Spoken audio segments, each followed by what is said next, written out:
Əgər bir qəbizlik sonradan yarandı isə, əvvəl normal idi, sonradan oldu, bu saydığım əlamətlər var. Məsələn, uşaq gücənir, ağlayır, çox çətin nəticə gedir, nəticə olduqca sərtdir, uşağın inkişafı normaldır, biraz ola bilər iştahsız olsun, arada qarnın ağrı olsun, amma hər hansı başqa bir problemi yoxdursa, burada heç bir müayinə tələb olunmur, heç bir laborator müayinə bunu göstərməz. Amma biz orada ətraflı yoxlayırıq, anamnez toplayırıq. Məsələn, desək ki, bu anada da var, anada hər hansı bir problem var, məsələn, anada Hashimoto tiroid var, məsələn, anada tiroid vəzinə bağlı bir problemi var və ya ailədə kimdəsə gluten həssaslığı var, çölyak xəstəliyi var. Bu durumda mütləq uşağı biz müayinə edirik.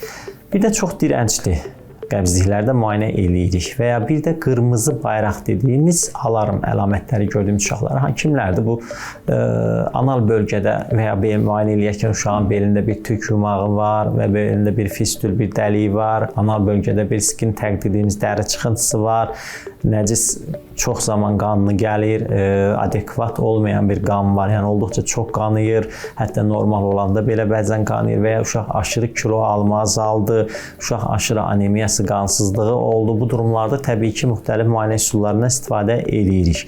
Amma bir sağlıqlı uşaq sadəcə qəbizlik şikayətindən gəldikdə sadəcə anamnez toplamaqla biz onun qəbizliyinin olduğunu və ailəyə istər onun qidalanması, hərəkəti, maye qəbulu, tualet davranışları, psixolojik faktorlar bu haqda bilgi veririk. Çox zaman bəzən psixolojik də olur. Ailəyə yeni bir övladın dünyaya gəlməsi, ailədə daxili bir insident, bunlar da uşaqlarda qəbizliyə səbəb ola bilir.